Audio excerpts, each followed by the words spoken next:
Hello बच्चों, कैसे हैं आप सभी।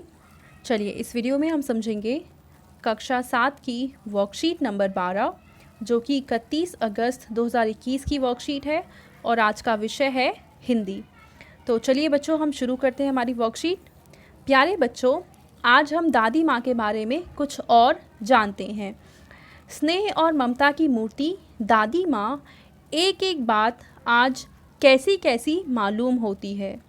परिस्थितियों का वात्या चक्र जीवन को सूखे पत्ते सा कैसा नचाता है। वात्या चक्र का मतलब है तूफान। इसे दादी माँ खूब जानती थीं। दादा की मृत्यु के बाद से ही वे बहुत उदास रहती। संसार उन्हें धोखे की टट्टी मालूम होता। दादा ने उन्हें स्वयं को धोखा दिया।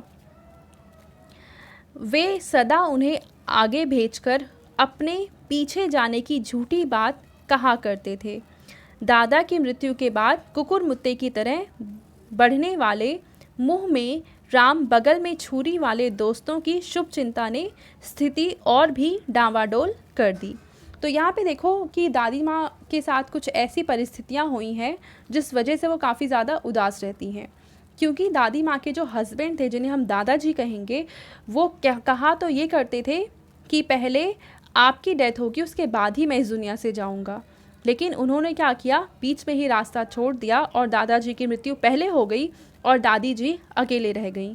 और उसके बाद अकेले रहने के कारण तो वो उदास थी ही, पर फिर दादाजी के जाने के बाद कुछ ऐसे रिश्तेदार भी पनप गए जो कि सामने तो बहुत मीठी मीठी बात करते थे पर वो अच्छे नहीं थे, यानी कि शुभ चिंतक नहीं थे। शुभ चिंतक होने का दावा करते थे।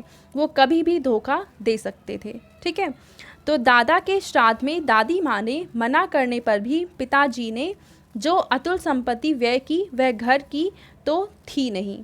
तो इस तरीके से जब दादाजी का श्राद्ध किया गया तो उसमें भी बहुत सारे पैसे खर्च किए गए। अब इसके बाद देखो हमें कुछ प्रश्नों के उत्तर देने हैं। जैसे पहला प्रश्न है, पाठ में दादी माँ को स्नेह और ममता की मूर्ति कहा गया है। आप इन शब्दों का प्रयोग किन रिश्तों के लिए करना चाहेंगे और क्यों। स्नेह और ममता की मूर्ति मतलब कि हमें जो बहुत ज़्यादा प्यार करता हो, जो हमेशा हमारे बातों को सुनता हो, हमें समझता हो, हमारी बहुत सारी देखभाल करता हो। तो आपके रिश्तेदारों में, आपके पेरेंट्स में, भाई बहनों में जिनके लिए भी आप इन शब्दों का इस्तेमाल करना चाहेंगे उनका नाम आप यहाँ पे लिख देंगे। ठीक है। दूसरा प्रश्न है, शब्दों को उन्हें सही क्रम के साथ सुमेलित करें। तो यहाँ पे हमें कुछ शब्द दे रखे हैं और यहाँ पे उनके मतलब दे रखे हैं। तो हमें शब्दों को उनके मतलब के साथ मिला देना है। तो जैसे पहला है कुकुरमुत्ता, इसका सही मतलब होता है, अंग्रेजी शब्द में इसको हम कहते हैं मशरूम, तो इसको हम इसके साथ मिला देंगे। दूसरा है वात्या चक्र, वात्या चक्र का मतलब होता है तूफान। और तीसरा है अतुल, यानी जिसकी तुलना ना हो। तो इस तरीके से दूसरा प्रश्न भी हमने हल कर लिया। अब तीसरा प्रश्न है, मुंह में राम बगल में छुरी मुहावरे का वाक्य में प्रयोग कर उसका अर्थ लिखिए। तो चलिए देखते हैं कि इसको हम वाक्य में प्रयोग कैसे कर सकते हैं।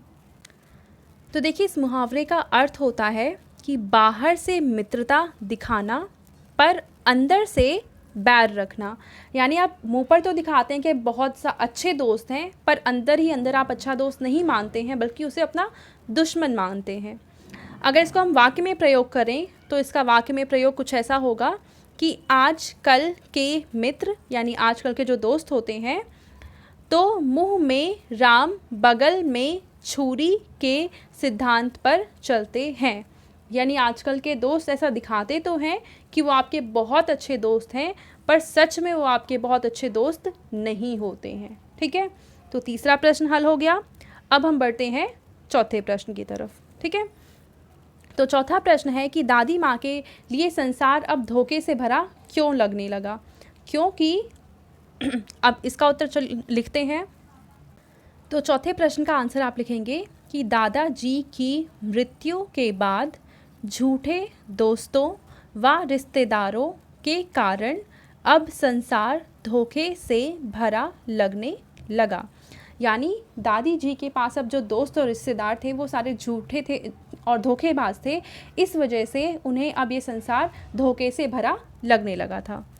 अब हम देखते हैं 5वां प्रश्न, जो कि है कि घर में बड़े बूढ़ों से उनकी दिनचर्या के बारे में बात कीजिए और उनसे मिली सीख को यहाँ लिखिए।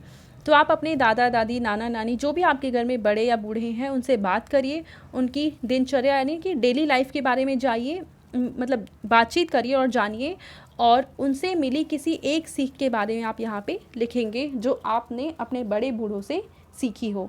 तो ये थी आज की हमारी हिंदी की वर्कशीट। आई होप ये वर्कशीट अब आपको बहुत अच्छे से क्लियर हो चुकी होगी। एंड अगर ये वीडियो आपको अच्छी लगी है तो इसको लाइक करें, अपने दोस्तों के साथ शेयर करें और इस चैनल को सब्सक्राइब कर लें। Thank you.